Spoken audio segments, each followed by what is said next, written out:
Hello friends, यश study hub में आपका स्वागत है।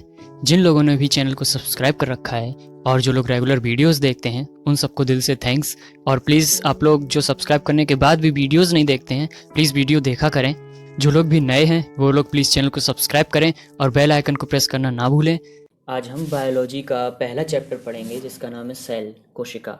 पूरा चैप्टर ख़त्म करने की कोशिश होगी, तो बिना देरी के शुरू करता हूँ। सबसे पहले हम बायोलॉजी का इंट्रोडक्शन जानते हैं। बायोलॉजी मीन्स जीव विज्ञान। ये ग्रीक भाषा का शब्द है जिसका मतलब क्या होता है।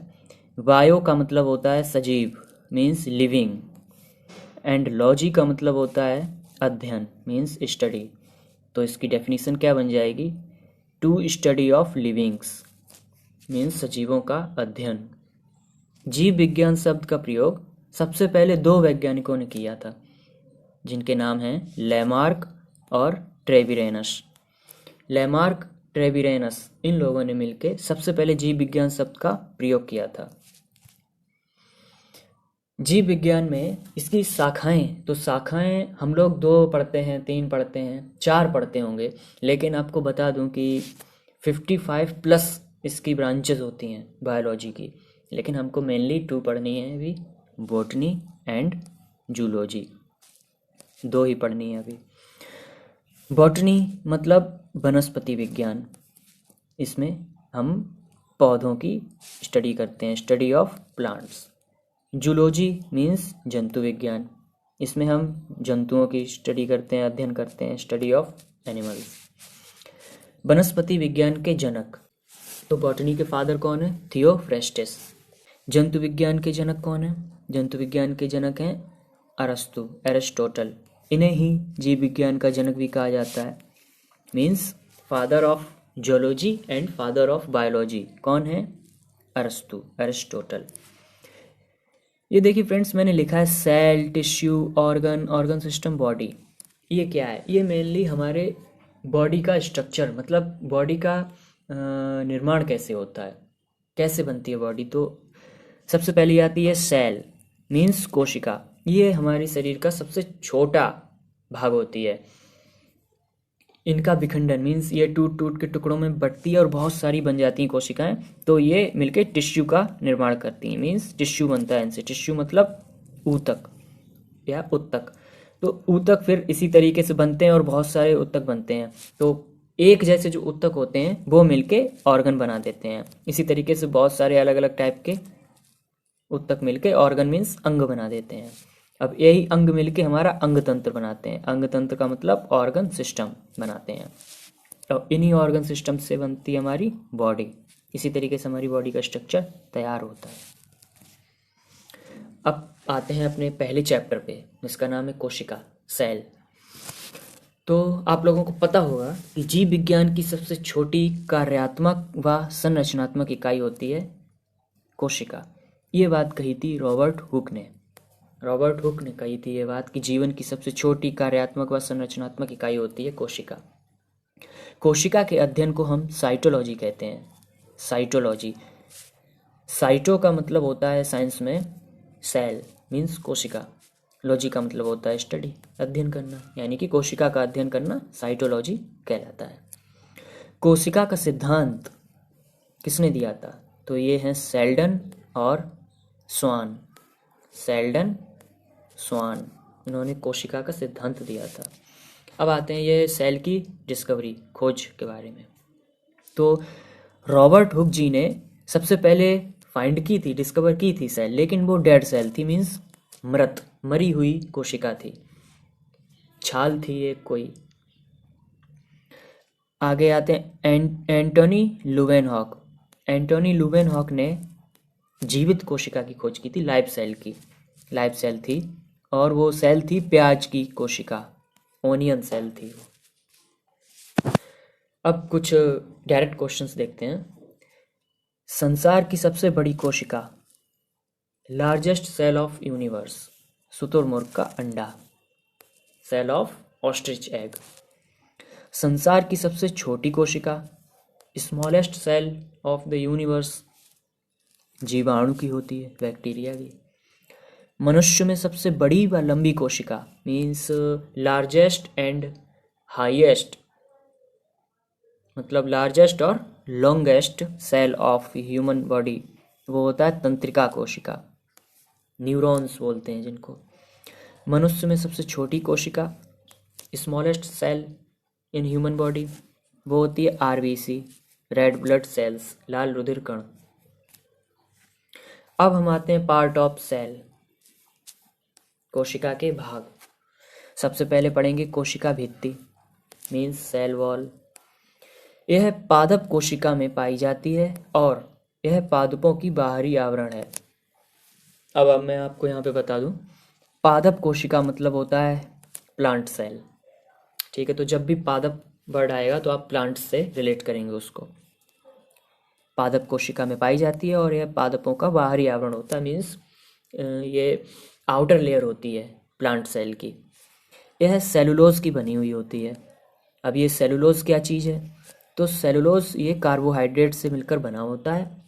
और ये डायरेक्ट क्वेश्चन आता है कि प्लांट सेल का सबसे हार्डेस्ट पार्ट कौन सा है, पादपों का सबसे कठोर भाग कौन सा है? तो वो सेलुलोज होता है। नंबर 2, कोशिका झिल्ली, सेल मेम्ब्रेन्स। यह पादप व जंतु कोशिका दोनों में पाई जाती है। पादप कोशिका मैंने बताया आपको, प्लांट सेल। जंतु कोशिका मतलब एनिमल सेल में दोनों में पाई जाती है। यह जंतु कोशिका का बाहरी आवरण है। ये एनिमल सेल का आउटर लेयर होती है। तो अभी पहले मैंने बताया था कि सेल वॉल में ये प्लांट सेल का बाहरी आवरण है, प्लांट सेल की आउटर लेयर है। लेकिन कोशिका झिल्ली, सेल मेम्ब्रेन्स किसकी होती है? जंतु कोशिका की बाहरी आवरण होती है। कोशिका झिल्ली यानी सेल मेम्ब्रेन्स फास्फोलिपिड्स की बनी होती है। अब ये फास्फोलिपिड्स क्या है? फास्फो का मतलब होता है फॉस्फेट ग्रुप का कोई एलिमेंट, लिपिड का मतलब होता है साइंस में वसा। तो ये इसका मतलब हो गया फास्फोलिपिड्स का कि फॉस्फेट वाला कोई भी वसा। अब आते हैं केंद्रक पे यानी न्यूक्लियस। इंपॉर्टेंट है ये, ध्यान से पढ़िएगा। इसकी खोज की थी रॉबर्ट ब्राउन ने। किसने की थी? रॉबर्ट ब्राउन ने केंद्रक न्यूक्लियस की खोज की थी। यह कोशिका का सबसे बड़ा भाग होती है। डायरेक्ट क्वेश्चन है ये कि कोशिका का सबसे बड़ा भाग कौन सा है? तो न्यूक्लियस है, केंद्रक है। इसको कोशिका का मस्तिष्क भी कहते हैं, ब्रेन ऑफ सेल भी बोला जाता है। केंद्रक के अंदर केंद्रक द्रव्य होता है। केंद्रक द्रव्य का मतलब न्यूक्लियोप्लाज्म। अब ये केंद्रक द्रव्य क्या है? What is nucleoplasm? तो यह एक कलरलेस पार्ट होता है, कलरलेस होता है, ये रंगहीन होता है, इसका कोई रंग नहीं होता है। ये क्रोमेटिन का बना होता है। क्रोमेटिन क्या है? ये धागे नुमा संरचना होती है क्रोमेटिन, जो कि प्रोटीन व डीएनए की होती है। अभी आगे इसमें डीएनए के बारे में भी पढ़ाऊंगा। अभी यहाँ से बहुत सी चीज़ें निकलेंगी, जैसे कि क्रोमेटिन है, ये गुणसूत्र आएंगे फिर यहाँ से।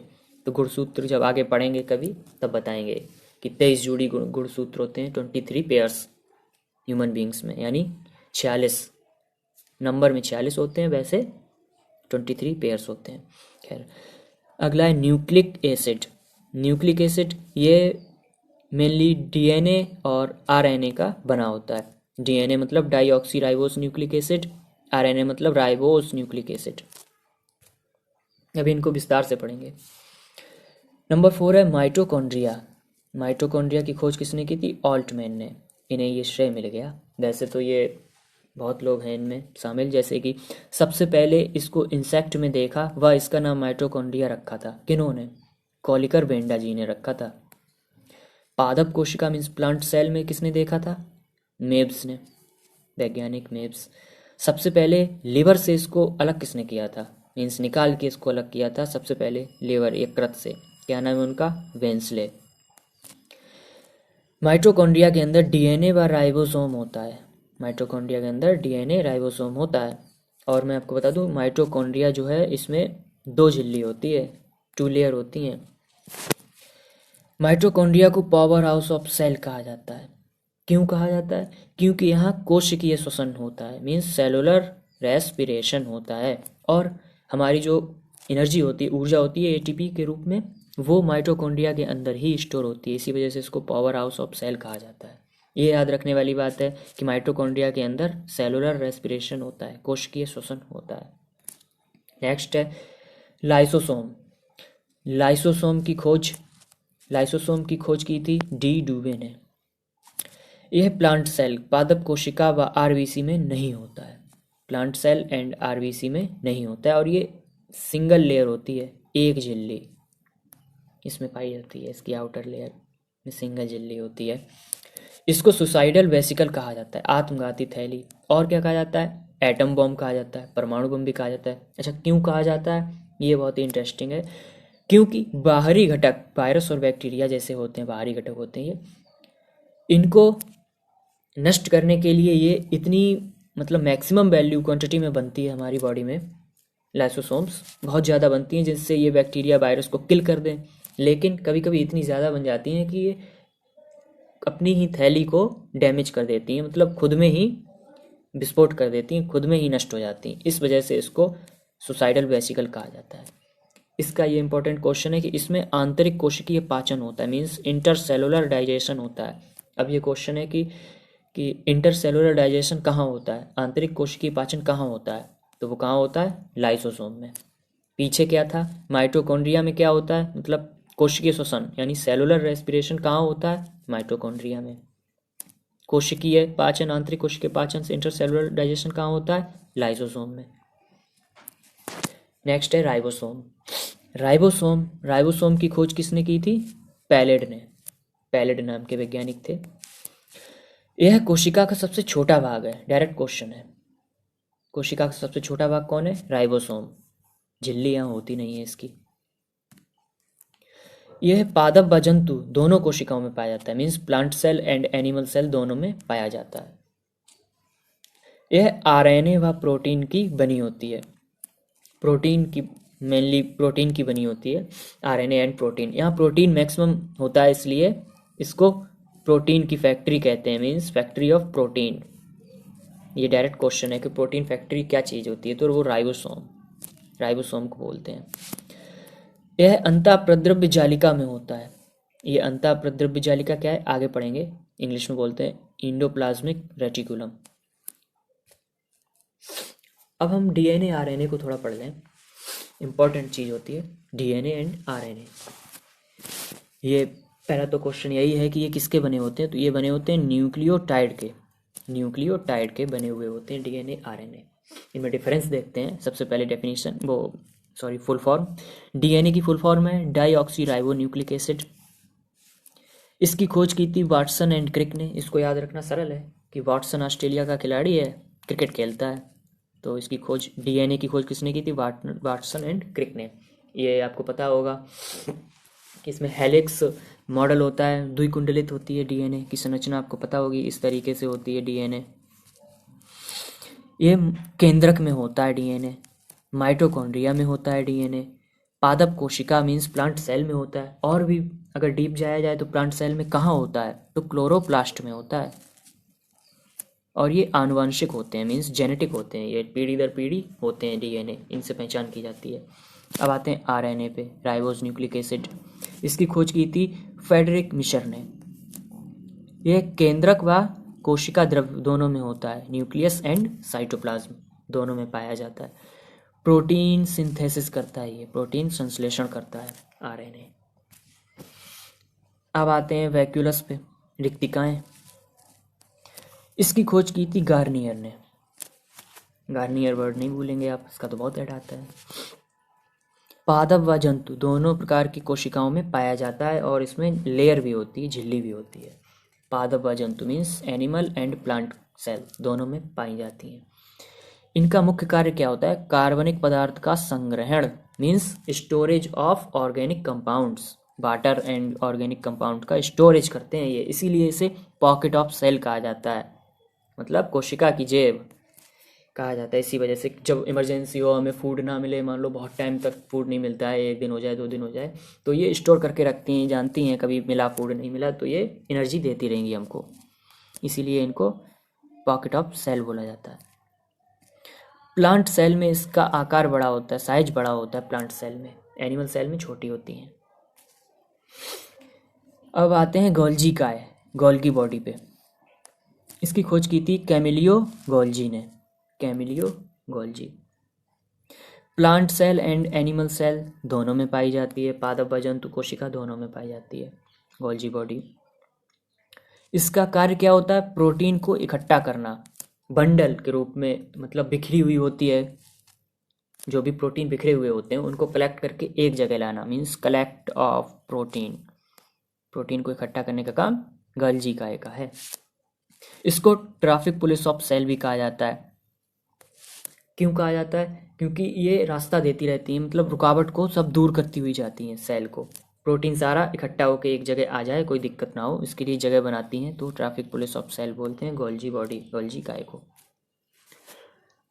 अब आते हैं इसके बारे में बताएंगे, इंडोप्लाज्मिक रेक्टिकुलर अंतःप्रद्रव्य जालिका क्या चीज़ होती है ये।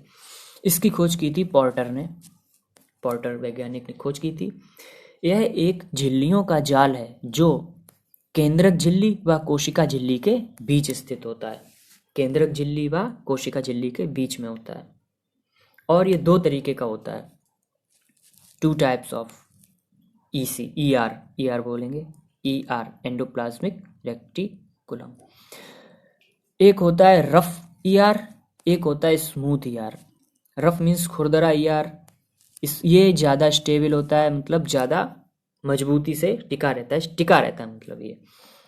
और ये राइबोसोम में, इसमें राइबोसोम प्रेजेंट होता है, ये मतलब राइबोसोम प्रेजेंट होता है।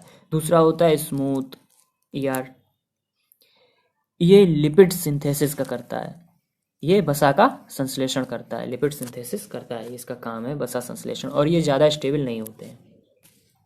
अब आते हैं प्लास्टिड्स। Plastids means लवक। इसकी खोज की थी हैकेल ने। यह केवल पादप कोशिका में पाए जाते हैं, मीन्स ओनली प्लांट सेल में इनकी प्रेजेंस होती है, केवल पादप कोशिका में पाए जाते हैं। ये मुख्यतः पादपों को रंग देते हैं, ये जो प्लांट सेल्स हैं उनको रंग देते हैं प्लांट्स को, कोई हरा होता है, कोई पीला होता है, कोई नीला होता है, कोई गुलाबी होता है, इस तरीके से पौधों को रंग देते हैं। 3 तरीके के होते हैं ये प्लास्टिड्स लवक। पहला है क्लोरोप्लास्ट, इसको बोलते हैं पर्णहरित, ये याद रखना है आपको, क्लोरोप्लास्ट, कंफ्यूज नहीं होना है, प्लास्ट है ये यहाँ पे, क्लोरोप्लास्ट मीन्स पर्णहरित, ये ग्रीन कलर देता है। नंबर 2 है ल्यूकोप्लास्ट मीन्स श्वेत वर्णक, ये वाइट कलर देता है। नंबर 3 है क्रोमोप्लास्ट, ये है पर्णरहित, ध्यान रखना ये पर्णरहित है, क्रोमोप्लास्ट। ये क्या करता है? ग्रीन, वाइट और ट्रांसपेरेंट, इन 3 कलर को छोड़ के बाकी सारे कलर देता है ये पर्णहरित, क्रोमोप्लास्ट। तो यहाँ पे हम लोगों ने बायोलॉजी का पहला चैप्टर ये कवर किया है, जिसका नाम है कोशिका। आज हम बायोलॉजी का चैप्टर नंबर 2 पढ़ेंगे, बहुत इंपॉर्टेंट चैप्टर है ये, जिसका नाम है एनिमल किंगडम, जंतु जगत। शुरू करता हूँ मैं बिना देरी के। एनिमल किंगडम, जंतु जगत। जंतु जगत को पढ़ने के लिए हमें वैज्ञानिकों ने पहले तो इनको विभाजित किया, वर्गीकृत किया। तो सबसे पहले 2 किंगडम बनाए गए थे, 2 किंगडम क्लासिफिकेशन, द्विजगत वर्गीकरण किया गया। उसमें प्लांट्स को अलग और एनिमल्स को अलग, मतलब पादप को अलग और जंतुओं को अलग किया गया। इससे हमको सुविधा हो गई कि प्लांट्स सारे एक किंगडम कर दिया गया, एनिमल्स का एक किंगडम बना दिया गया।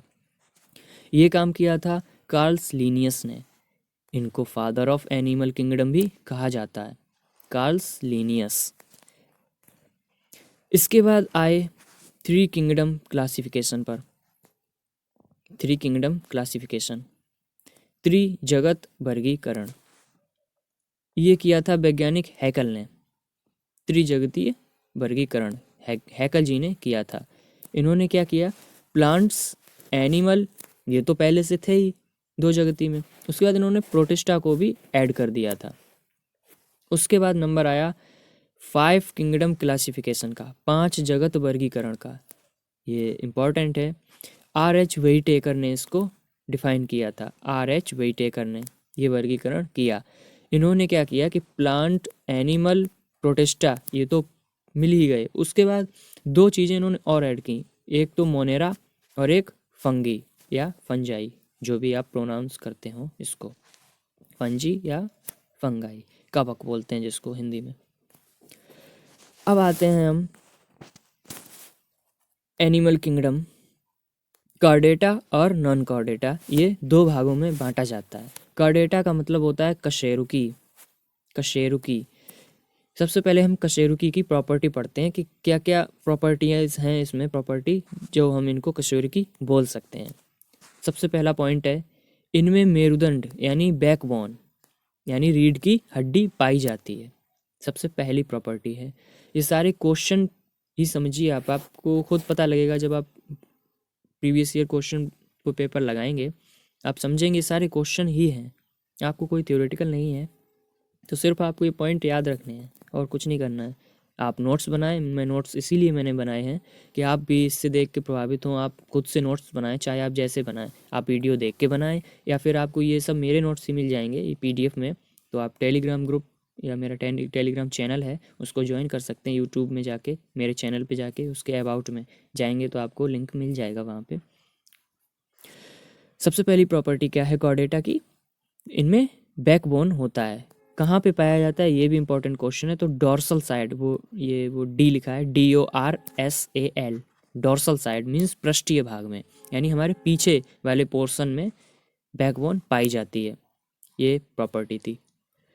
इस मेरुदंड में खोखली जगह होती है जिसमें नोटाकॉर्ड लिक्विड होता है। अब ये नोटाकॉर्ड को नोटाकॉर्ड ही बोलते हैं हिंदी में भी, तो आप कंफ्यूज ना हो। हिंदी होगी मैं बताता चलूँगा क्योंकि मैं खुद हिंदी मीडियम से हूँ, मैं आपको क्लियर कर दूँ तो आपको हिंदी की कोई दिक्कत नहीं होगी। इंग्लिश में जो हिंदी में इंग्लिश नहीं लिखी उसको मैं इंग्लिश में भी बताता चलूँगा, परेशान नहीं होना आपको। इस मेरुदंड में खोखली जगह हुआ करती है, अभी नहीं, जब हम बच्चे थे, बिल्कुल बच्चे थे तब उसमें नोटाकॉर्ड लिक्विड होता है और ये लिक्विड धीरे धीरे खत्म होता जाता है जैसे जैसे बड़े होते जाते हैं। कॉर्डेटा प्रॉपर्टी अगली देखते हैं, इनमें बैकबोन व वेटिब्रेन यानी कशेरुकाएं होती हैं। बैकबोन तो होती है, उसमें छोटी छोटी हड्डियां निकली होती हैं इधर उधर, आपने देखी हैं फिगर में। तो इस वजह से हम लोग बॉडी का मूवमेंट करते हैं, जेस्चर बना सकते हैं, कोई भी पोज देते हैं, हम बॉडी को मूव कर लेते हैं इधर उधर कहीं भी, तो वो हम बैकबोन की वजह से ही कर पाते हैं। इनमें गलफड़े होते हैं, मीन्स गलफड़े यहाँ पे गिल्स की बात हो रही है। जब बच्चा भ्रूण भ्रूण होता है, भ्रूण अवस्था में, मतलब माँ के पेट में होता है, तो माँ के पेट में लिक्विड होता है, लिक्विड में सांस लेने के लिए हमारे फेफड़े काम नहीं करते हैं, उस टाइम पर होते हैं गिल्स। जैसे जैसे बच्चा धीरे धीरे बड़ा होता है उस टाइम पे उसके लंग्स, फेफड़े बनते हैं। तो सबसे पहले पॉइंट है ये गलफड़े होते हैं, गिल्स होते हैं। इनमें पूंछ होती है, पूंछ, टेल, एनल टेल होती है, एनल टेल, तो पूंछ भी पाई जाती है और ये पूंछ अवशेषी अंग है, इसका अब यूज़ नहीं रहा है तो धीरे धीरे ये गायब होती जा रही है, पहले बड़ी पूंछ हुआ करती थी। इनमें अग्र भाग में हृदय होता है, हर्ट होता है, कहाँ होता है, आगे साइड यानी वेंट्रिकल पोर्शन में हर्ट होता है। अब बात करते हैं नन कॉर्डेटा में, तो इनमें ये सारी प्रॉपर्टियाँ जो थी ये नहीं होती हैं नन कॉर्डेटा में, सिर्फ एक प्रॉपर्टी पाई जाती है कि इनमें हर्ट होता है। कहाँ होता है, वो पृष्ठीय भाग में होता है, यानी डॉर्सल डॉर्सल पार्ट में हर्ट होता है। आगे बढ़ते हैं, ये देखिए मैंने आपको, मैं पहले जूम कर दूं, आप देख लीजिए, मैं बता दूं क्या है। ये लिखे हुए हैं किंगडम, ये सारे लिखे हैं किंगडम। ये लिखा है रेस्पिरेशन ऑर्गन, श्वसन अंग, ये हृदय कोष्ठक है, हार्ट चैम्बर, और ये एग्जाम्पल्स हैं। तो एक एक करके मैं पढ़ता हूँ। सबसे पहले बनी थी फिश, जगत में आई थी सबसे पहले फिश। फिश का श्वसन अंग क्या होता है, गिल्स यानी गलफड़े। इनके हार्ट में 2 चैम्बर होते हैं, 2 कोष्ठक होते हैं। सारी मछलियाँ आती हैं करीब करीब, और शार्क को हम डॉग फिश बोलते हैं इसलिए मैंने यहाँ पे मेंशन की है। मछली के बाद बने उभयचरी यानी एम्फीबियंस। इनका श्वसन अंग क्या है, रेस्पिरेटरी ऑर्गन, गिल्स, लंग्स और स्किन, मतलब गलफड़े, फेफड़े और त्वचा, जैसा रिक्वायरमेंट है वैसे ये लोग सांस लेते हैं। हृदय कोष्ठक, हार्ट चैम्बर हैं 3 होते हैं। एग्जाम्पल है मेंढक, फ्रॉग। आगे आते हैं सरीसृप यानी रेप्टाइल्स पे। एम्फीबियन के बाद रेप्टाइल्स बने थे। इनका श्वसन अंग होता है फेफड़े, लंग्स। इनके भी दिल में 3 भाग होते हैं, 3 कोष्ठक। एग्जाम्पल देखिए, छिपकली, सांप, कछुआ और मगरमच्छ। Lizard, snake, crocodile, tortoise. Reptiles के बाद बर्ड, पक्षी बने। इनमें भी श्वसन अंग लंग्स होता है, फेफड़े। इनके दिल में 4 कोष्ठक होते हैं, 4। ऑलमोस्ट सारे पक्षी आते हैं यहाँ पर, ऑस्ट्रिच भी आता है। बर्ड्स के बाद आया मैमल्स का नंबर, मैमल्स। ये आपको पता होगा कि हम ह्यूमन बीइंग्स मैमल्स में ही आते हैं। स्तनधारी, हम लोगों का रेस्पिरेटरी सिस्टम या रेस्पिरेटरी ऑर्गन लंग्स है, फेफड़े। हमारे भी हार्ट में 4 चैम्बर होते हैं, 4 कोष्ठक पाए जाते हैं। एग्जाम्पल में ह्यूमन, क्रोकोडाइल, डॉल्फिन, व्हेल मछली और सील।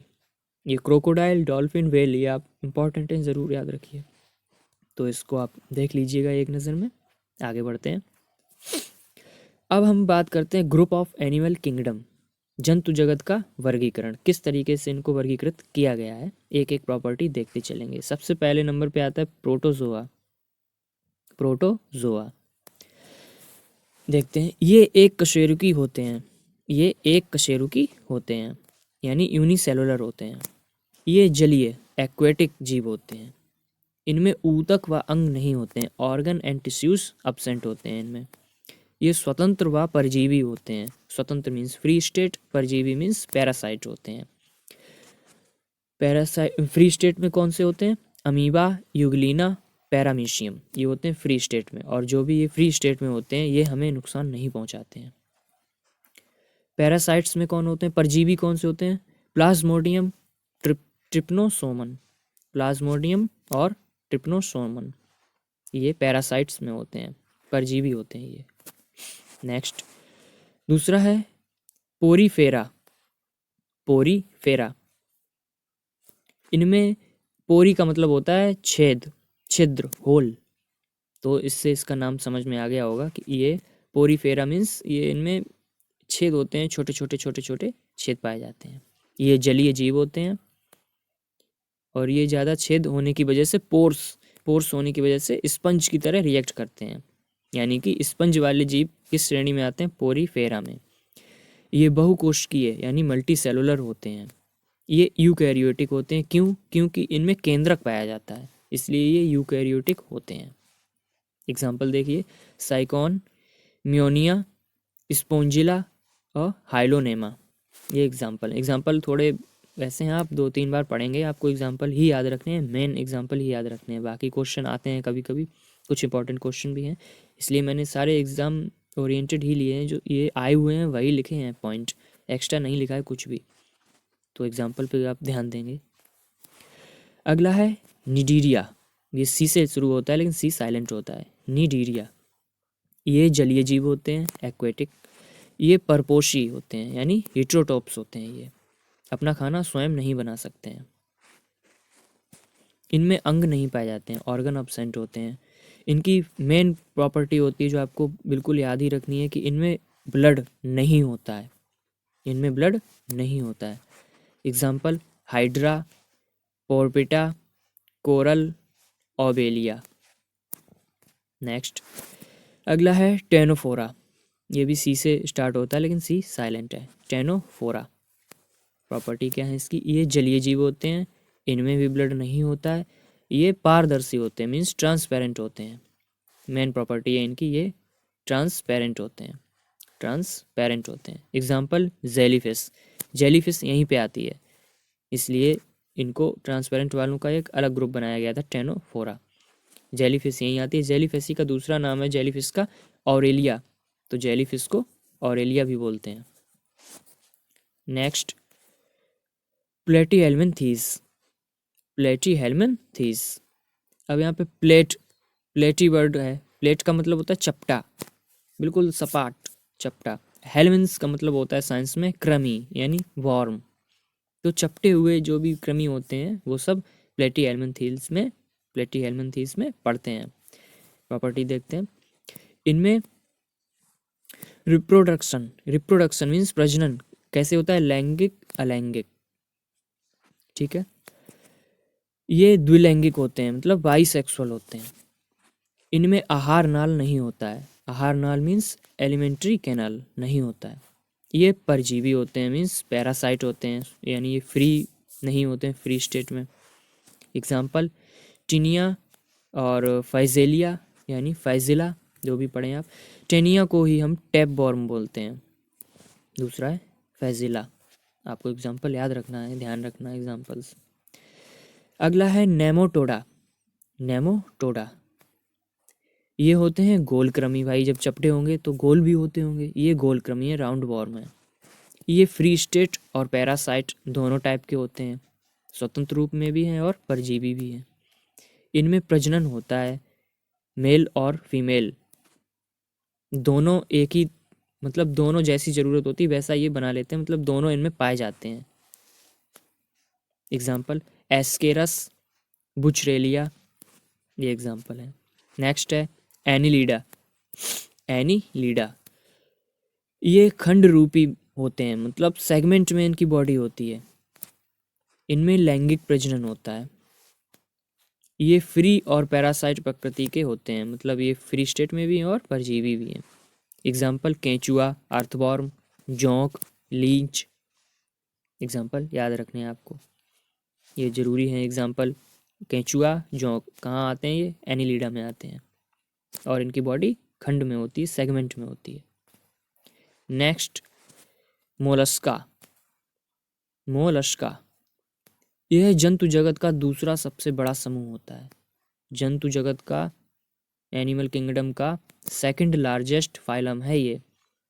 सबसे बड़ा कौन सा है आगे बताऊंगा। यह जंतु जगत का दूसरा सबसे बड़ा समूह है। ये बहुत मुलायम सॉफ्ट होते हैं, इसलिए ये कैल्शियम कार्बोनेट को उत्सर्जित करते हैं। कैल्शियम कार्बोनेट CuCO3 को एक्सक्रीट करते हैं। क्यों करते हैं? अपनी सेफ्टी के लिए। ये उसकी लेयर को सिक्रीट करते हैं, उत्सर्जित करते हैं। एग्जाम्पल आप समझ जाएंगे, ऑक्टोपस को भी यहीं रखा गया है। एग्जाम्पल में देखिए सीपी, घोंगा, शंख वाला जो होता है वो समुद्र के किनारे ये पाए जाते हैं, ये भी एक्वेटिक होते हैं, इससे आपको पता चल जाए। सीपी मीन्स पियल्स ऑयस्टर, घोंगा means land snail, apple snail, शंख एग्जाम्पल है ये मोलस्का। यह जंतु जगत का दूसरा सबसे बड़ा समूह है। Next arthropoda. आर्थ्रोपोडा यह जंतु जगत का सबसे बड़ा समूह है, यानी ये एनिमल किंगडम का लार्जेस्ट फाइलम है। इनके पैर आपस में जुड़े होते हैं। किस तरीके से जुड़े होते हैं? आपने छिपकली के पैर देखे होंगे ना, किस तरीके से जुड़े होते हैं, उसी तरीके से इनके पैर जुड़े होते हैं आपस में। उंगलियों के बीच में एक झिल्ली सी लगी होती है, सारी उंगलियों के बीच में, ये उस टाइप के पैर होते हैं इनके। इनका शरीर भी खंड में होता है, सेगमेंट में बटा होता है। ये परपोसी होते हैं, हिटेरोटॉप्स होते हैं। एग्जाम्पल देखिए, कीड़े मकोड़े यहीं आते हैं, इंसेक्ट्स। बटरफ्लाई यहीं आती है, तितली। कॉकरोच यहीं आता है, कॉकरोच। क्रेब्स, केकड़ा यहीं आता है। टिड्डा यहीं आता है, मक्खी यहीं आती है आर्थ्रोपोडा में। नेक्स्ट है इकाइनोडर्मेटा। इकाइनोडर्मेटा, इकाइन का मतलब होता है साइंस में कांटे, स्पाइन। तो यानी इनकी डर्मेटा यानी डर्मोलॉजी आपने सुना होगा स्किन के, तो डर्मेटोलॉजी मीन्स स्किन। यहाँ पे डर्म का मतलब आया स्किन, यानी इनकी स्किन पे कांटे होते हैं, स्पाइन होते हैं। ये इस टाइप के जीव हैं जो कि जलीय जीव होते हैं। ये जलीय जीव हैं। एग्जाम्पल देखिए, स्टारफिश, सी कुकम्बर यानी समुद्री खीरा, ये खाने वाला खीरा नहीं है। सी कुकम्बर समुद्री खीरा, स्टारफिश, इनमें सब में इनकी बॉडी पे छोटे छोटे से कांटे होते हैं। नेक्स्ट रेप्टाइल्स, सरीसृप। ये मुख्यतः स्थल पर पाए जाते हैं। मैंने लिखा है मुख्यतः, यानी मेनली लैंड पे पाए जाते हैं। ये पानी में कम, लैंड पे ज़्यादा रेप्टाइल्स। इनकी मेन प्रॉपर्टी क्या है कि इनका ब्लड कोल्ड होता है, कोल्ड ब्लड है इनका, ठंडा रक्त होता है। और इस ठंडा रक्त होने की प्रॉपर्टी क्या है कि ये मौसम के हिसाब से अपना टेम्परेचर कम या ज़्यादा कर सकते हैं। बॉडी का टेम्परेचर फिक्स नहीं है इनका। ज़रूरत के हिसाब से टेम्परेचर कम ज़्यादा होता है। एग्जाम्पल छिपकली, घड़ियाल, सांप, कछुआ, ये इनके एग्जाम्पल हैं, आपको याद रखना है। अगला फिश, मछली। ये ठंडे रक्त वाली भी होती हैं, नहीं तो पानी में कैसे रहें हमेशा, ये ठंडे रक्त वाली होती हैं। इनमें गलफड़े गिल्स होते हैं जिससे श्वसन क्रिया होती है। शार्क फिश यानी डॉग फिश बोलते हैं इसको, ये एग्जाम्पल है। हिप्पोकैम्पस, समुद्री घोड़ा। स्टोन फिश, पॉइजनियस फिश, इसमें जहर होता है, जहरीली मछली। स्टोन फिश, ये आपको एग्जाम्पल याद रखने हैं। नेक्स्ट मैमल्स, स्तनधारी। ये हाई टेम्पर्ड यानी उच्च तापी व वार्म ब्लड यानी गर्म खून वाले होते हैं, यानी हाई टेम्पर्ड हैं और वार्म ब्लड है इनका, यानी हम लोगों का टेम्परेचर फिक्स रहता है बॉडी का। ये श्वसन अपने फेफड़े लंग्स से करते हैं। इनमें मैमेलरी ग्लैंड होती हैं, यानी दुग्ध ग्रंथियां पाई जाती हैं। इनके शरीर पर बाल पाए जाते हैं। एग्जाम्पल मनुष्य, कंगारू, व्हेल मछली, डॉल्फिन मछली, ये इसके एग्जाम्पल हैं। तो ये हमारा चैप्टर था एनिमल किंगडम का। आज हम बायोलॉजी का चैप्टर पढ़ेंगे डिजीज़, बीमारियां। हमको कौन कौन सी बीमारियां किसकी वजह से होती हैं, वायरस कौन सा है, बैक्टीरिया कौन सा है, प्रोटोजोआ कौन सा है, ये बिल्कुल अलग अंदाज में हम लोग पढ़ेंगे। तो शुरू करते हैं। सबसे पहले जानते हैं कि हम लोगों को, मनुष्य को रोग कितने तरह से हो सकते हैं और क्या रीज़न है इसका, कॉज क्या है। तो हमको परजीवी प्रोटोजोआ के द्वारा होते हैं बीमारियां, जीवाणु बैक्टीरिया के द्वारा, हेलमिंथस के द्वारा, विषाणु वायरस के द्वारा, फफूंद फंगस के द्वारा, और कुछ होते हैं जो आनुवांशिक यानी जेनेटिक होते हैं, जो सिंड्रोम के रूप में होते हैं। अब इनके बारे में डिटेल से हम पढ़ेंगे। सबसे पहले बात करते हैं परजीवी यानी प्रोटोजोआ। क्या होते हैं ये? कुछ सूक्ष्म जीव जो हमें आसानी से नहीं दिखते, वो किसी दूसरे जीव या वाहक की मदद से हमें रोग पहुंचाते हैं, परजीवी कहलाते हैं। मतलब ये खुद से नहीं हिल डुल सकते हैं एक जगह से दूसरी जगह, मगर किसी दूसरे जीव के सहायता से हमारी बॉडी तक ये पहुंचते हैं, फिर हमको रोग पहुंचाते हैं। कौन कौन से रोग बीमारियां होती हैं परजीवी से? मलेरिया, पायरिया, पेचिस, कालाजार और सोने की बीमारी। अब इनके बारे में पढ़ते हैं। तो ये देखिए रोग लिखे हैं, बीच में परजीवी है और राइट साइड में वाहक। मलेरिया कौन से परजीवी से होता है? प्लाज्मोडियम से मलेरिया होता है। वाहक कौन है इसका? मादा एनफ्लीज। कालाजार ये फैलता है लिशमैनिया डोनोवानी से, बालू मक्खी इसका वाहक है। पेचिस ये फैलती क्या, ये एक तरीके का रोग टाइप का हो जाता है। इसका परजीवी है एंटी अमीबा हिस्टोलिटिका। ये परजीवी या कृमि, ये जो होते हैं वायरस बैक्टीरिया, इनके बारे में, इनके नाम आपको याद करने में ज़्यादा दिक्कत नहीं होगी, क्योंकि ज़्यादातर नाम इनके रोग से ही मिलते जुलते हुआ करते हैं। तो कुछ नाम ऐसे हैं जो आपको थोड़े याद रखने पड़ेंगे, बाकी दिक्कत नहीं है। अगला है पायरिया फैलता है एंटी अमीबा जिंजीवेलिस। सोने की बीमारी है जिसका परजीवी है ट्रिपेनोसोमा। ये फैलता है सीसी मक्खी के द्वारा, वाहक है ये। अब पढ़ते हैं हेलमिंथस के द्वारा फैलने वाले रोग, बीमारियां कौन कौन सी हैं जो हेलमिंथस से फैलती हैं। तो नंबर 1 है अतिसार। ये हिंदी मीनिंग है अतिसार। किसका हिंदी मीनिंग है? ये डायरिया का। डायरिया वर्ड की स्पेलिंग पे आप गौर करेंगे, इंग्लिश सेक्शन में ये मिस स्पेल्ड के रूप में आता है, गलत स्पेलिंग करके दे दी जाएगी, तो ध्यान रखें आप। ये वैसे तो परजीवी से फैलता है, उसका नाम है एस्केरस लुब्रिकाइडीज। वाहक है इसका घरेलू मक्खी, जो घरों में मक्खियां उड़ती हैं। कौन सा ऑर्गन इससे इफेक्टेड होता है? प्रभावित अंग कौन सा है? तो आंत इससे प्रभावित होती है, जिसमें सूजन स्वेलिंग आ जाती है। नेक्स्ट है हेलमिंथस का ही फाइलेरिया, जिसको हम हाथी पांव बोलते हैं। ये कृमि वर्म से फैलता है, जिसका नाम है फाइलेरिया बैंक्रोफ्टाई। वाहक है इसका क्यूलेक्स मच्छर वाहक है। इससे कौन सा ऑर्गन प्रभावित होता है? तो हमारे पैर प्रभावित होते हैं और जननांग में सूजन आती है। नेक्स्ट है फफूंद, फंगस से होने वाले रोग, फंगस से फैलने वाली बीमारियां कौन कौन सी हैं? दमा, अस्थमा, गंजापन, वाल्डनेस, खाज, स्कैबीज, दाद, रिंगवॉर्म और एथलीट फुट। ये रोग जो हैं फफूंद से, फंगस से फैलते हैं। अब इनके बारे में पढ़ते हैं। दमा, दमा कौन से कवक से फैलता है? कौन सी फफूंद है, कौन सी फंगस है? तो है वो है एस्परजिलस फ्यूमीगेट्स, एस्परजिलस फ्यूमीगेट्स। इससे हमारे फेफड़े, लंग्स प्रभावित होते हैं दमा में। नेक्स्ट है दाद, ये फैलता है ट्राइकोफाइटान लेरुकोसम, ट्राइकोफाइटान लेरुकोसम। इससे हमारी स्किन इफेक्टेड होती है। नेक्स्ट है खाज, ये फैलता है एक्केरस स्कैबीज से, एस्केरस स्कैबीज। इससे भी हमारी स्किन इफेक्टेड होती है।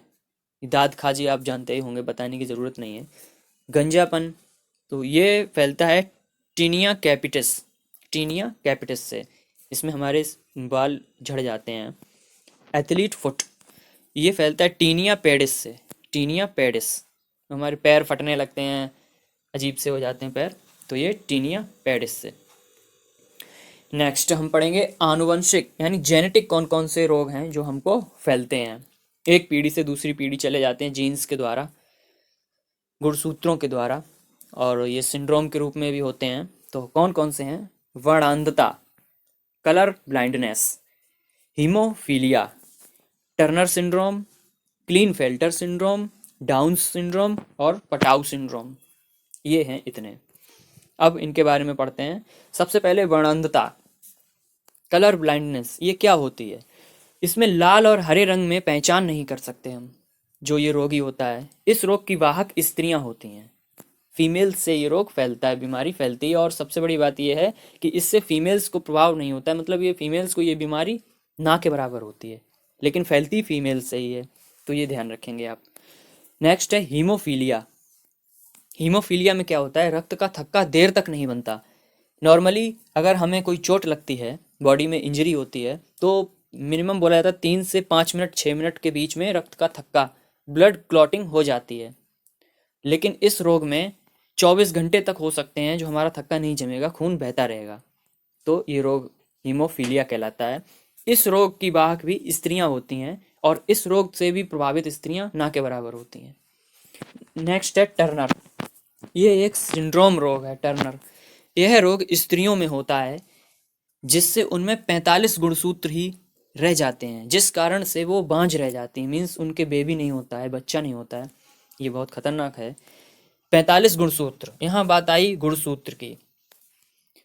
गुणसूत्र संख्या में 46 होते हैं, 46। अगर जोड़ी यानी पेयर की बात की जाए तो 23 होते हैं। तो आपको याद रखना है, इसमें 46 गुणसूत्र होते हैं, लेकिन इस रोग में 45 ही रह जाते हैं स्त्रियों में, यानी एक गुणसूत्र कम हो जाता है। नेक्स्ट है क्लीनेफेल्टर, यह भी एक सिंड्रोम रोग है। यह पुरुषों में होता है, जिससे उनमें 47 गुणसूत्र हो जाते हैं, यानी 46 की जगह एक बढ़ जाता है कोई, यानी कोई गुणसूत्र ऐसा है जिसके 2 पार्ट हो जाते हैं, यानी 46 से 47 हो जाते हैं। इस रोग से नपुंसकता आ जाती है। नेक्स्ट है डाउन सिंड्रोम, इसको मैंगोलिज्म कहते हैं, मैंगोलिज्म भी कहते हैं। इसमें क्या होता है? मंद बुद्धि हो जाती है, शरीर पे काबू नहीं रहता, बॉडी अजीब सी हो जाती है, टेढ़ी मेढ़ी, आंखें टेढ़ी हो जाती हैं। नेक्स्ट है पटाउ सिंड्रोम, इसमें भी मंद बुद्धि हो जाती है, आंखों के रोग हो जाते हैं, और ऊपरी होंठ जो होता है वो बीच से कट जाता है। नेक्स्ट अब हम पढ़ेंगे जीवाणु, बैक्टीरिया से होने वाली बीमारियां कौन कौन सी हैं? टिटनेस, हैजा, टाइफाइड, क्षय रोग यानी टीबी, प्लेग, डिप्थीरिया, सिफिलिस, कोढ़, गोनोरिया, निमोनिया और काली खांसी। इतने रोग हैं ये जो हमें जीवाणुओं से होते हैं, बैक्टीरिया से। अब इनके बारे में पढ़ते हैं। सबसे पहले हैजा, कौन से जीवाणु से होता है? विब्रियो कालेरी, विब्रियो कालेरी से होता है, जिससे हमारी आंत प्रभावित होती है। नेक्स्ट है टिटनेस, टिटनेस होता है क्लॉस्ट्रीडियम टेटनी से, इससे हमारा तंत्रिका तंत्र यानी नर्वस सिस्टम प्रभावित होता है। नेक्स्ट है टाइफाइड, ये होता है साल्मोनेला टाइफी, साल्मोनेला टाइफी से, इससे हमारी आंत प्रभावित होती है। नेक्स्ट है क्षय रोग यानी टीबी। ये जीवाणु कौन सा है? ट्यूबरकुलोसिस। इससे हमारे लंग्स, फेफड़े प्रभावित होते हैं। नेक्स्ट है डिप्थीरिया। इस जीवाणु का नाम है कोरिनी डिप्थीरी। इससे हमारी श्वास नली यानी सांस लेने वाली पाइप जो है, ट्यूब, वो प्रभावित होती है। नेक्स्ट है सिफिलिस। इस जीवाणु का नाम है टेपोनिमा पैलिडस। इससे हमारे जननांग प्रभावित होते हैं। नेक्स्ट है निमोनिया। ये जीवाणु का नाम है डिप्लोकोकस न्यूमोनी।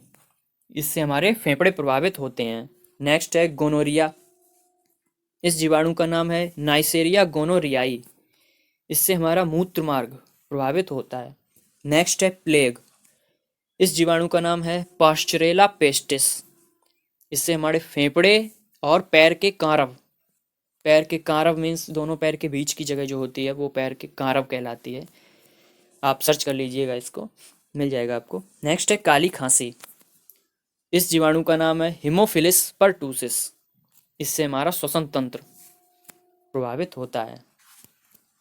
अब आते हैं विषाणु, वायरस से होने वाली बीमारियां कौन कौन सी हैं? एड्स, डेंगू, पोलियो, इन्फ्लुएंजा, चेचक, गलशोध ये थायराइड होती है, खसरा, हर्पीज, रेबीज, मेनिंजाइटिस, पीलिया जिसको हम हेपेटाइटिस बोलते हैं, ट्रेकोमा। अब इनके बारे में हम पढ़ते हैं। इन्फ्लुएंजा विषाणु का नाम है मिक्सोवायरस। इससे हमारी पूरे शरीर में इफेक्ट होता है। नेक्स्ट है चेचक। इस विषाणु का नाम है वेरियोला वायरस। इसमें भी हमारी पूरी बॉडी इफेक्टेड होती है। नेक्स्ट है पोलियो। विषाणु का नाम भी पोलियो है। इससे हमारे गला और रीढ़ की हड्डी में इफेक्ट होता है, जिसकी वजह से आपने देखा होगा बच्चे चल नहीं पाते हैं सही से, मतलब बॉडी पार्ट कुछ ना कुछ गड़बड़ हो जाता है। तो कोई भी पार्ट हो सकता है, इसलिए इसमें रीढ़ की हड्डी मेन मानी जाती है, क्योंकि हमारी बॉडी के पोस्चर जो बनाने में हम कोई भी मूव कर सकते हैं वो रीढ़ की हड्डी की वजह से ही कर सकते हैं। नेक्स्ट है एड्स। ये विषाणु का नाम है इम्यूनोडिफिशियंसी वायरस। वैसे HIV नाम है, तो ह्यूमन मैंने नहीं लिखा है, वो आप ध्यान रखें। ह्यूमन इम्यूनोडिफिशियंसी वायरस उसका नाम है। इससे हमारी WBC श्वेत रुधिर कणिकाएं WBC प्रभावित होती हैं। नेक्स्ट WBC होती हैं, आपने देखा होगा एड्स वाले व्यक्ति की इम्यूनिटी पावर कम हो जाती है, और हमारी इम्यूनिटी पावर को बूस्ट करने के लिए WBC बहुत ज़रूरी है। अब जब इसमें WBC ही प्रभावित हो जाएंगी तो आदमी किसी भी रोग से कभी भी ग्रसित हो सकता है। जो अभी ये कोरोना चल रहा है, इसमें भी हमारी WBC ही प्रभावित हो रही हैं। WBC जनित ये वायरस है कोरोना। नेक्स्ट है डेंगू। ये विषाणु है इसमें अरबो वायरस। इसमें हमारी सर, आँख और जोड़, शरीर के जॉइंट्स देखा होगा आपने, डेंगू होता है उसके जोड़, शरीर के जॉइंट बहुत दर्द होते हैं, तो इसी वजह से। नेक्स्ट है खसरा। इस विषाणु का नाम है मोरबली वायरस। इसमें भी हमारी पूरी बॉडी इफेक्टेड होती है।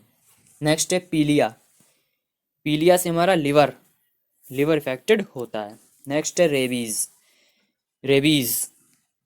इसका विषाणु का नाम है रैबिडो वायरस। इससे हमारा तंत्रिका तंत्र, नर्वस सिस्टम इफेक्टेड होता है। नेक्स्ट है हर्पीज, जिसके विषाणु का नाम है हर्पीस। इससे हमारी स्किन इफेक्टेड होती है, सूजन आ जाती है स्किन में इसमें। नेक्स्ट है मेनिंजाइटिस से पूरा हमारा दिमाग, मस्तिष्क प्रभावित होता है। ये जो आप देख रहे हैं, पीलिया का विषाणु नहीं लिखा है, मेनिंजाइटिस का विषाणु नहीं लिखा है, तो इसका मतलब है ये ज्ञात नहीं है। तो ये थी हमारी आज की क्लास। इसमें हम पढ़ेंगे आज विटामिन्स, कंप्लीट करेंगे इस टॉपिक को, इससे बाहर कुछ नहीं आएगा विटामिन से आप। तो शुरू करते हैं विटामिन चैप्टर। विटामिन इस शब्द का, इस नाम का प्रयोग सबसे पहले किस वैज्ञानिक ने यूज़ किया था? इसका फंक, वैज्ञानिक का नाम था फंक। विटामिन कार्बनिक यौगिक होते हैं, मतलब ऑर्गेनिक कंपाउंड होते हैं ये विटामिन्स। इन विटामिन्स से हमको ऊर्जा यानी एनर्जी नहीं मिलती है, तो फिर हम इन विटामिन्स को क्यों लेते हैं? क्योंकि ये हमें हमारे शरीर में रोगों से लड़ने से बचाता है, मतलब बीमारियों से बचाता है, क्योंकि इसकी कमी से बीमारियां हो जाएंगी हमको, इस वजह से हम विटामिन्स लेते हैं। विटामिन्स का काम क्या है? तो फिर अगर ये ऊर्जा नहीं देते हैं, एनर्जी नहीं देते हैं, तो ये हमारे शरीर में जैविक क्रियाएं, जैविक क्रियाएं मीन्स आप ये समझिए मैक्सिमम अनैच्छिक क्रियाएं जो होती हैं, हमारी इच्छा से नहीं होती हैं, जैसे कि सांस लेना, पाचन करना, दिल का धड़कना, ये जैविक क्रियाएं हैं। ये सब सही रूप से चलती रहें, इसके लिए विटामिन्स की ज़रूरत होती है। विटामिन्स वैसे तो दो प्रकार के होते हैं। कौन कौन से हैं? एक तो होते हैं वसा यानी फैट में घुलने वाले, और एक होते हैं पानी में घुलने वाले, हमारे शरीर के बॉडी के पानी में, वाटर में घुलने वाले, घुल के जो यूरिन के थ्रू निकल जाते हैं। वो विटामिन कौन से हैं? बी एंड सी, ये पानी में घुलने वाले हैं। तो आपको याद रखना है, ये डायरेक्ट क्वेश्चन है सारे, कि कौन से विटामिन पानी में घुलनशील होते हैं। तो बी एंड सी। कौन से विटामिन हैं जो बसा फैट में घुलने वाले होते हैं? ए डी ई के, इसको आप पढ़ सकते हैं ए डी ई के। कुछ लोग इसको कीड़ा पढ़ लेते हैं, के ई डी ए, कीड़ा, तो आप जैसे याद रखना चाहें। अब हम एक एक करके, सबसे पहले हम पढ़ेंगे फैट में घुलने वाले, वसा में घुलने वाले विटामिन्स, एक एक करके पढ़ते जाएंगे। सबसे पहले आए विटामिन ए पर। इसका केमिकल नेम क्या है? रेटिनॉल। रेटिनॉल इसका केमिकल नेम है, रासायनिक नाम है। सोर्स यानी हमें किस किस चीज़ से विटामिन ए मिलता है? पालक से मिलता है, गाजर से मिलता है, मेथी से मिलता है, चना से मिलता है, और हरी सब्जियों से मिलता है। विटामिन ए का काम क्या है और इसकी कमी से होता क्या है? तो ये जानते हैं। विटामिन ए हमारी आँखों के लिए, आँखों की रोशनी के लिए ज़रूरी होता है विटामिन ए। अगर ये नहीं हो, कम हो, कमी से, इसकी डिफिशियंसी से रतौंधी नाम का रोग होता है। और कौन सा होता है? ज़ीरोपैथलेमिया, ये एक रोग, ये दो रोग होते हैं। रतौंधी में क्या होता है? Night blindness. इसमें शाम के समय के बाद लोगों को दिखने में दिक्कत होती है, दिख नहीं पाता सही से उनको। और ज़ीरोपैथलेमिया में क्या होता है? इसमें आंसू नहीं बनते हैं हमारी आंखों में, चाह कर भी हम रो नहीं पाते, आंसू नहीं निकलते हैं, ये प्रॉब्लम होती है। नेक्स्ट है vitamin D. Vitamin D chemical name क्या है इसका? कैल्सीफेरॉल। कैल्सीफेरॉल इसका रासायनिक नाम है। सोर्स क्या क्या है विटामिन डी के? तो केला है, दूध है, अंडा है, धूप है, और मछली का जो भी तेल है, लीवर है, ये फल हैं, और भी बहुत कुछ। इसकी कमी से, डेफिशिएंसी से क्या होता है? एक तो रिकेट्स नाम का रोग होता है, जो कि छोटे बच्चों में होता है, 1 से 5 साल के बच्चों में रिकेट्स, इसमें हड्डियाँ टेढ़ी मेढ़ी हो जाती हैं। दूसरा ऑस्टोमलेशिया, ये वयस्क एडल्ट में होता है ऑस्टोमलेशिया, इनकी भी हड्डियाँ टेढ़ी एढ़ी हो जाती हैं। तीसरा है ऑस्टियोपोरोसिस। ऑस्टियोपोरोसिस, इससे हड्डियाँ बहुत कमज़ोर हो जाती हैं, टूटने लगती हैं, चटकने लगती हैं, और इनमें छेद हो जाते हैं हड्डियों में। आपको ये पोर दिख रहा होगा, वर्ड पोर का मतलब होता है साइंस में छिद्र, छेद। Next vitamin E. Vitamin E का केमिकल नेम, रासायनिक नाम क्या है? टोकोफेरॉल। टोकोफेरॉल। सोर्स क्या है? तो तरबूज है, खरबूज है, अनार है, खीरा है, टमाटर है। मैक्सिमम आप ये कह सकते हैं कि जितने भी पानी वाले फल सब्जियां हैं जिनमें पानी की मात्रा ज़्यादा होती है, तो वो विटामिन ई की कमी को पूरा करते हैं। अब इसमें पानी की बात आई है, इसका मतलब ये हो गया कि vitamin E is also known as beauty vitamin, मतलब हमारे शरीर की सुंदरता, उसकी चमक बढ़ाने के लिए विटामिन ई की ज़रूरत होती है। तो ब्यूटी विटामिन के नाम से विटामिन ई को जानते हैं। Beauty vitamin means vitamin E. Deficiency से क्या होता है? तो अर्ली एजिंग होती है, मतलब उम्र से पहले हम बूढ़े, या मतलब 20 के हैं, 40 के, 30 के दिख रहे हैं, तो उम्र से पहले झुर्रियाँ आ जाती हैं बॉडी पे, शरीर पे, चेहरे पे। सॉरी, काम आ गया था, मैं चला गया था पॉज करके। हाँ, तो मैं बता रहा था डेफिशिएंसी। तो अर्ली एजिंग होती है, उम्र से पहले झुर्रियाँ आ जाती हैं। और दूसरा जो इसका सबसे खतरनाक है वो है लड़कियां बांझ हो जाती हैं, बांझ हो सकती हैं। बांझ का मतलब स्ट्राइल, मतलब उनके बेबी नहीं होता है। तो इसलिए लड़कियों में प्रेगनेंसी के टाइम सबसे ज़्यादा ज़रूरी है विटामिन ई।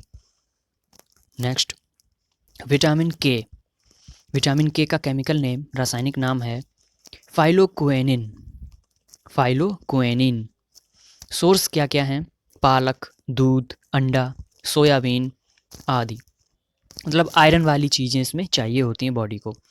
डेफिशिएंसी, इसकी कमी से क्या होता है, ब्लड का क्लोटिंग नहीं होगी, मीन्स रक्त का थक्का नहीं जमेगा, जब हमें चोट लगेगी तो ब्लड रुकेगा नहीं, बहता रहेगा।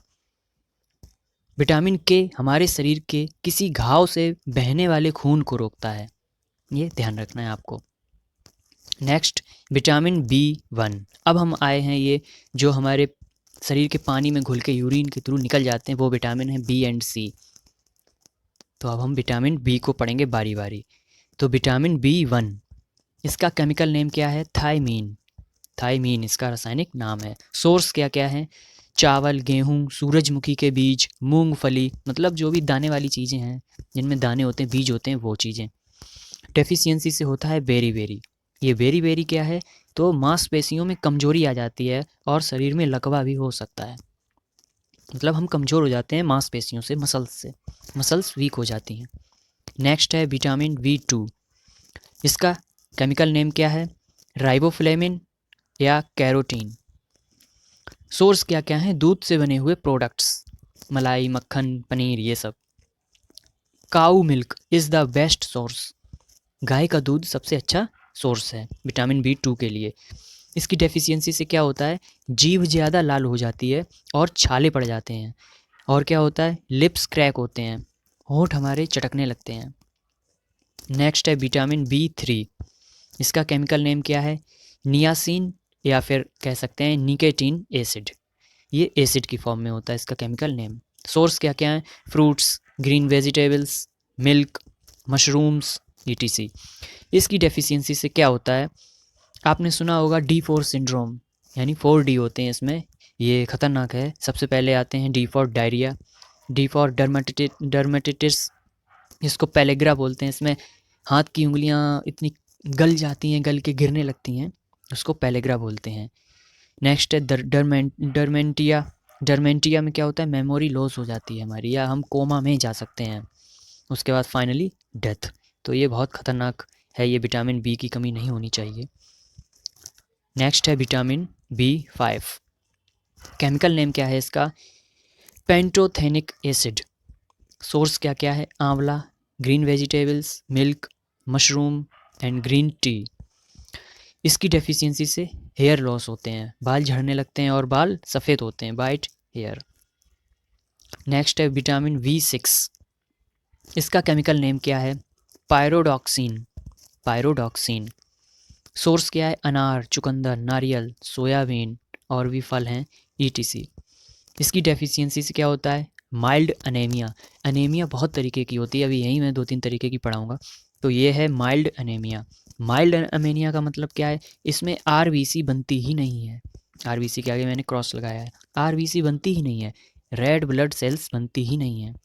इसकी वजह से हम डिप्रेस्ड हो जाते हैं, डिप्रेशन में चले जाते हैं, और किडनी स्टोन, पथरी हो जाती है किडनी, वृक्क में। Next vitamin B7। Vitamin B7, इसका केमिकल नेम क्या है, बायोटीन इसका केमिकल नेम, रासायनिक नाम है। सोर्स ग्रीन वेजिटेबल्स, आंवला, सोयाबीन, मशरूम, etc। इसकी डेफिशिएंसी से क्या होता है, बहुत ज़्यादा अधिक मात्रा में बाल सफ़ेद होने लगते हैं। Next vitamin B9। इसका रासायनिक नाम का क्या है, मैलिक या फोलिक एसिड। सोर्स क्या है, Apple, kiwi, mango, papaya, milk, green vegetables, etc। इसकी डेफिशिएंसी से क्या क्या होता है, मैग्लोब्लास्टिक एनीमिया होती है। मैग्लोब्लास्टिक एनीमिया क्या है, यहाँ पर ये पहले थी वो माइल्ड एनीमिया, ये है मैग्लोब्लास्टिक एनीमिया। इसका मतलब क्या होता है, इसमें RBC बहुत कम मात्रा में बनती है, और RBC कम मात्रा में बनती है। उसके बाद requires more quantity at the time of pregnancy के टाइम पे लड़कियों को इसकी बहुत ज़्यादा ज़रूरत होती है इस विटामिन की, क्योंकि हमें RBC को बनाना है, इसलिए विटामिन B9। नेक्स्ट है विटामिन B12। विटामिन B12, इसका केमिकल नेम है साइनोकोबैल्मिन। सोर्स है इसका पालक, ग्रीन वेजिटेबल्स, मूंगफली, मछली का तेल, etc। इसकी डेफिशिएंसी से क्या होता है, परनीसियस एनीमिया, ये तीसरे टाइप की एनीमिया है। इसमें क्या होता है, हीमोग्लोबिन बहुत कम हो जाता है। आप देख सकते हैं मैंने एरो डाउन का सिंबल लगाया है। परनीसियस एनीमिया में हीमोग्लोबिन बहुत कम हो जाता है, तो जाहिर सी बात है खून की कमी ज़्यादा हो जाती है। साइनो कोवैलमिन का मतलब क्या हुआ? साइनो का मतलब होता है साइंस में ब्लू कलर, ब्लू, और कोवैल का मतलब है कोबाल्ट मेटल यूज़ होती है। तो इसमें आप ये भी याद रखें कि कोबाल्ट मेटल कौन सी विटामिन में पाया जाता है, तो विटामिन B12 में। अब आते हैं विटामिन सी पर। इसका केमिकल नेम है एस्कॉर्बिक एसिड। किस में पाया जाता है? सोर्स क्या है? अंगूर, संतरा, नींबू, आंवला, बेर और भी सिट्रस फ्रूट्स मीन्स खट्टे फलों में विटामिन सी ज़्यादा पाया जाता है। इसका मेन सोर्स सबसे अच्छा पूछा जाए तो अंगूर है, उसके बाद नींबू है, आंवला है, ये सबसे ज़्यादा है। इसकी डेफिशिएंसी से क्या होता है? स्कर्वी होती है। स्कर्वी का मतलब ब्लीडिंग गम्स, हमारे मसूड़ों से पानी आना। पायरिया अलग चीज़ होती है, उसमें तो हालत ख़राब हो जाती है। इसमें क्या होता है, हल्के से सूजन आ जाएगी तो ब्लीडिंग हो जाएगी थोड़ी बहुत, ये होता है स्कर्वी। और क्या होता है? बाउंड हीलिंग, घाव भरने के काम भी ये विटामिन सी आती है। आपने देखा होगा विटामिन के यूज़ होती है, वो भी घाव भरने के लिए होती है, लेकिन उसका काम अलग है, विटामिन सी का काम अलग है। और एक इसका मेजर पॉइंट है कि ज़्यादा गर्मी यानी ज़्यादा हीट मिलने पर विटामिन सी ख़त्म हो जाती, नष्ट हो जाती बॉडी से। और आपको एक बात बताऊं, विटामिन बी जो आपने सुना है, विटामिन बी ये हमारी हरी सब्जियों में होता है। तो हमारे घरों में जो सब्जियां बनती हैं उनको हमेशा धोने के बाद न काटने से पहले धो लेना चाहिए, क्योंकि हम जब अगर उसको काट के धोएंगे तो उसके अंदर जो विटामिन बी थी वो पानी में घुल के साथ बह जाएगी, तो हमें ज़्यादा फ़ायदा नहीं होगा। इसलिए तो यही आज की क्लास थी, इम्पॉर्टेंट क्लास थी, कुछ भी छोड़ा नहीं है आपको मैंने पढ़ाने में। आज important scientist and their invention, मतलब आज वैज्ञानिक और उनकी खोज पढ़ेंगे बायोलॉजी में। जो भी इम्पोर्टेंट एग्ज़ाम में अभी तक आई हैं और जो आती हैं रिपीट होती हैं, वो सब आज हम पढ़ेंगे। शुरू करते हैं वीडियो को। गुणसूत्र यानी क्रोमोसोम, इसकी खोज की थी वाल्टर फ्लेमिंग ने। गुणसूत्र की खोज वाल्टर फ्लेमिंग ने की थी। डीएनए और आरएनए, इनकी खोज की थी वाटसन एंड क्रिक, दो लोगों ने मिलके। बहुत से ऐसी चीज़ें हैं जिनकी खोज दो दो तीन तीन लोगों ने की है, लेकिन मैंने एक एक लिखे हैं जो इम्पोर्टेंट पूछे गए हैं अभी तक, तो आपको परेशान होने की ज़रूरत नहीं है। नेक्स्ट है जीवाणु, बैक्टीरिया की खोज की थी ल्यूवेन हॉक ने। विषाणु यानी वायरस की खोज की थी इवानोविस्की। नेक्स्ट ह्यूमन ब्लड ग्रुप, मानव रक्त समूह, इसकी खोज की थी कार्ल लैंडस्टीनर। नेक्स्ट है आरवीसी की खोज की थी जैन स्वैमर्डम। नेक्स्ट प्रोटीन की खोज की थी गेरार्डस जोहेंस मोल्डर। आपको जो आप सही से प्रोनाउंसिएट कर लें वो आप कर सकते हैं अपने हिसाब से, इसमें कोई दिक्कत नहीं है। विटामिन में अलग अलग खोज हुई थी, विटामिन ए की अलग, बी की अलग, सी की अलग, डी की अलग, इस तरीके से। तो अगर केवल आपसे विटामिन पूछा जाए कि विटामिन की खोज किसने की थी या ये शब्द किसने दिया था, तो वो वैज्ञानिक हैं Funk. Vitamin A and vitamin B, vitamin A और विटामिन बी, इन दोनों विटामिन की खोज की थी मैककोलम। नेक्स्ट विटामिन सी की खोज की थी Walter Norman हैवर्थ। Next vitamin D की खोज की थी हॉपकिंस। होम्योपैथी की खोज की थी सैमुअल्स हानेमन। नेक्स्ट एंटीजन की खोज की थी लैंडस्टीनर। नेक्स्ट क्लोरोफॉर्म की खोज की थी हैरिसन एंड स्टेप्टो। डायबिटीज़ की खोज की थी बेटिंग नहीं है, ये बेंटिंग है, BANTING। आगे अभी एक कोई और खोज की है, वो मैं उसमें बताऊंगा, स्पेलिंग सही लिखी हुई है। नेक्स्ट है पोलियो वैक्सीन की खोज की थी जॉन ई सॉल्क। नेक्स्ट है मलेरिया, ये मलेरिया की खोज नहीं है, ये मलेरिया के प्रोटोजोआ की खोज है, और इसकी जो मेडिकल तैयार किया था, चिकित्सा की थी मलेरिया की, उसकी खोज है ये। तो ये कौन है? Ronald Ross. Next heart transplant, हृदय प्रत्यारोपण, सबसे पहले दुनिया में किस वैज्ञानिक ने किया था? Christiaan Barnard. Christiaan Barnard. Next, insulin, insulin की खोज बेंटिंग ने की थी, ये स्पेलिंग है उसकी, बेंटिंग, जो यहाँ पे लिखा है बेटिंग, ये बेटिंग नहीं है, वेंटिंग। पेनिसिलिन, पेनिसिलिन की खोज की थी अलेक्जेंडर फ्लेमिंग ने, अलेक्जेंडर फ्लेमिंग। बीसीजी का जो टीका लगता है, वीसीजी, इसकी खोज की थी कालमेट, कॉलमेट ने। टीबी वाले बैक्टीरिया यानी टर्बोक्लोसिस यानी क्षय रोग, इसकी बैक्टीरिया की खोज यानी इसके जीवाणु की खोज की थी टीबी के Robert Koch, Robert Koch. Next है कीमोथेरेपी, जो कीमोथेरेपी की जाती है, इस कीमोथेरेपी की खोज की थी पॉल इरलिच, पॉल इरलिच। नेक्स्ट, प्लेग, ये प्लेग की चिकित्सा के बारे में बात है, प्लेग की चिकित्सा किसने खोजी थी, तो वो हैं हाफकिन, हाफकिन। यही थी आज की क्लास।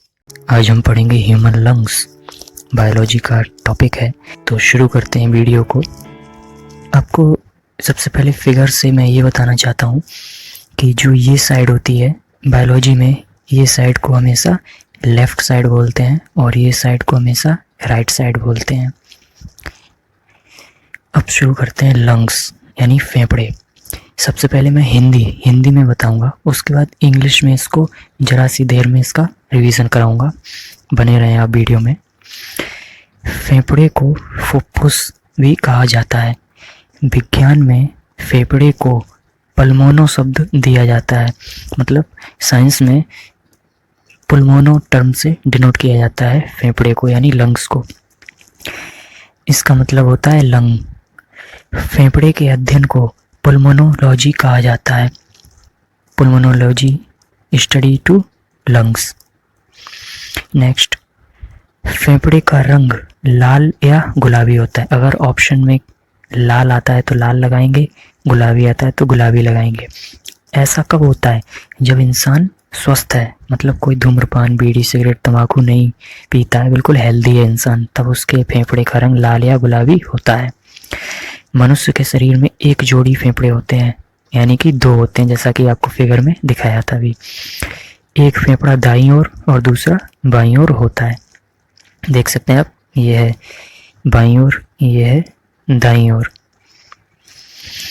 फेफड़े का आकार समान नहीं होता है, मतलब ये शेप में समान नहीं होते, जैसे कि आप देख सकते हैं ये इनकी अलग अलग है। ये इस तरीके से है और ये देखिए यहाँ पर इसमें कट लगा है, लेफ्ट वाले में कट लगा हुआ है। बाएं फेफड़े में दो खंड होते हैं, यानी 2 सेक्टर होते हैं लेफ्ट वाले में। ये है लेफ्ट फेफड़ा, देख सकते हैं आप इसमें। एक तो ये पार्ट है और दूसरा ये पार्ट है, यानी अपर पार्ट, लोअर पार्ट, 2 खंड में बटा होता है। मनुष्य का हृदय इसी बाएं फेफड़े से जुड़ा होता है, यानी कि जो ह्यूमन हार्ट है वो ये जो आपको दिख रहा है ये तिरछा है, जो यहीं पर एडजस्ट होता है ह्यूमन हार्ट। नेक्स्ट, फेफड़े आकार में समान नहीं होते हैं, जैसा कि आपको दिखाया अभी। दायां यानी राइट फेफड़ा बड़ा होता है, ये भी पता चल गया अभी। दाएं फेफड़े में 3 खंड होते हैं, यानी 3 सेक्टर्स में डिवाइड होता है। किस तरीके से? ये देखिए अपर सेक्टर, ये देखिए मिडिल सेक्टर और ये लोअर सेक्टर। वैसे इनको लोब बोलते हैं इंग्लिश में, लोब, LOBE, लोब। नेक्स्ट, मनुष्य के दोनों फेफड़ों को मिलाकर टोटल वजन कितना होता है? तो वजन होता है 1.3 किलोग्राम से लेकर 1.5 किलोग्राम तक होता है वजन। दोनों फेफड़ों को मिलाकर टोटल वेट होता है। नेक्स्ट, फेफड़ों की प्रकृति या आकार एक स्पंज की तरह होता है। स्पंज तो आप जानते ही होंगे, वो जो पानी में डाल दो तो फूल जाएगा और पानी को सोख लेता है। इसी तरीके से हमारे फेफड़े भी वर्क करते हैं। जो भी सिगरेट पीने पे धुआं होता है वो सब सोख लेता है, इसी वजह से आकार बड़ा हो जाता है और ख़राब हो जाते हैं फेफड़े। फेफड़ों के ऊपर एक झिल्ली लगी होती है, ये इम्पोर्टेंट क्वेश्चन है, जिसे हम प्लेउरा कहते हैं। इस झिल्ली का काम हमारे फेफड़ों को सुरक्षा प्रदान करना है। आपको ध्यान रखना है, हिंदी हो या इंग्लिश हो, ये वर्ड हमेशा सेम ही रहते हैं। तो फेफड़े के ऊपर जो झिल्ली होती है, यानी कि जो मेम्ब्रेन्स होती है, उस मेम्ब्रेन को प्लेउरा बोलते हैं। कहाँ पर होती है झिल्ली? तो ये आउटर कवरिंग होती है, बहुत ही पतली सी, ऐसे नहीं दिखेगी वो। तो इसी झिल्ली को हम, इसी मेम्ब्रेन को हम प्लूरा बोलते हैं, प्लूरा। नेक्स्ट, दोनों फेफड़ों के बीच की खाली जगह को, यानी दोनों फेफड़ों के बीच में खाली जगह होती है, उसको बोलते हैं मीडियास्टिनम, मीडियास्टिनम बोलते हैं। कौन सी खाली जगह है? तो वो खाली जगह है ये जो खाली स्पेस पड़ा है, एम्प्टी स्पेस है, इस एम्प्टी स्पेस को हम मीडियास्टिनम कहते हैं। फेफड़ों का काम क्या होता है? ऑक्सीजन, नाइट्रोजन, कार्बन डाइऑक्साइड, इन सब गैसों का आदान प्रदान यानी एक्सचेंज होता है, वो फेफड़ों में होता है। यही काम है फेफड़ों का। अब हम इंग्लिश में इसको रिवाइज करते हैं एक नज़र में। लंग्स की स्टडी को बोलते हैं पुल्मोनोलॉजी। कलर कैसा होता है? Pink. Weight 1.3 to 1.5 kg। Shape कैसी होती है? स्पंज टाइप की। कितने लंग्स होते हैं? 2, लेफ्ट एंड राइट। अगर लंग्स की संख्या पूछे, नंबर ऑफ लंग्स, तो 2, और अगर पेयर पूछे तो 1। Next, left lung is smaller than right lung. Heart is attached with left lung. Left lung has 2 lobe. जो सेक्शन बताए थे मैंने, 2 खंड में होता है तो उसको लोब बोलते हैं। Right lung has 3 lobe. Membrane which cover lungs is known as pleura. जो झिल्ली होती है, आवरण होता है जो फेफड़े के चारों तरफ, उसको प्लूरा बोलते हैं। दोनों फेफड़ों के बीच में जो स्पेस होता है, एम्प्टी स्पेस यानी space between both lungs, is known as mediastinum. यही थी आज की क्लास।